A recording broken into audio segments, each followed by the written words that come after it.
Welcome back to the trading floor. I'm David Axtell. This is a bonus episode, and it is a different kind of episode. No market story today, no crisis, no position, no lesson paid for in P&L. Today I want to tell you about a piece of software. Now, before you switch off, I have spent 35 years on dealing floors: London, Riyadh, Doha, Dubai. And I can tell you the fastest way to lose my attention is to put the letters A and I in front of me and promise me the future. I have watched chatbots invent capital figures. I have watched them produce a P and L that never existed, with total confidence, beautifully formatted. On a desk, that is not a novelty, that is a firing offence. Which is why this one caught my attention. It is called OrbaLM. Built in London, under the Rondanini Publishing Group, the same house behind the Foreign Exchange Markets Professional series, so you will understand why it landed on my desk first. Here is the thing to understand about OrbaLM, and it is the opposite of everything you have been sold about AI for the past 3 years. It is not a foundation model, it is not a public chatbot. It does not want your data on someone else's cloud. It is what they call a governed specialist runtime, a private control plane that sits in front of a language model that you choose and you approve. Your model, your estate. A laptop, an air-gapped Llama pilot, a container in your own VPC. And when you ask it a question, the order of operations matters. Listen to this, because this is the part I like. Policy runs first.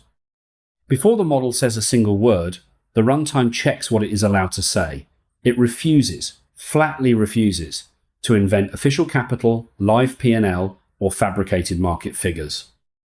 Then, if your question is a calculation question, the governed tools do the work. FX options priced on Garman Kohlhagen, bonds, FX forwards, interest rate swaps, where the pack enables them. The numbers come from deterministic tools, not from model prose. The model's job is the job it is actually good at, explaining conventions, giving context around the result. And every answer can carry its provenance, pack version, tool status, evidence pointers. When a calc tool has run, the answer is labelled as assembled from tool output. You know what is arithmetic and what is commentary. Anyone who has sat next to a junior who confused the two will understand why that matters. Where do you use it? 2 places. A private chat, local runtime, thread history, nothing public about it. And an Excel task pane. That second one is the practical heart of it. Because let us be honest with each other, whatever your risk system cost, the desk runs on spreadsheets. It always has. OrbaLM sits inside the workbook you already use. You point it at a selection, a sheet, or the whole workbook, and you ask. Now the commercial side, because the terms are unusual and worth stating precisely. OrbaLM is in beta.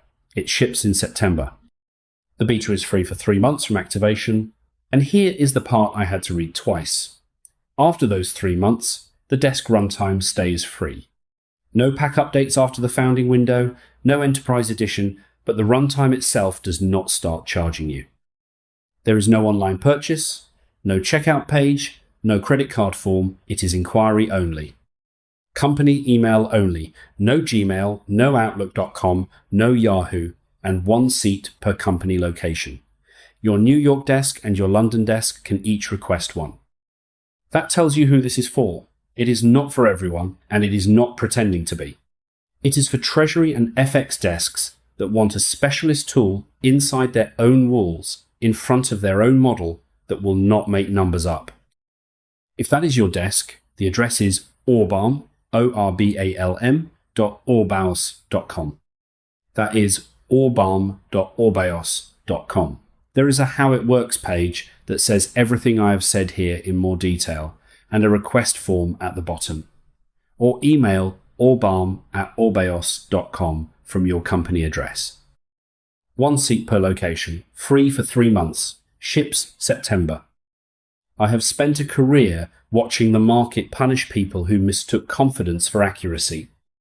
A machine that refuses to guess is, in my experience, Rarer than a machine that can talk. That was a bonus episode.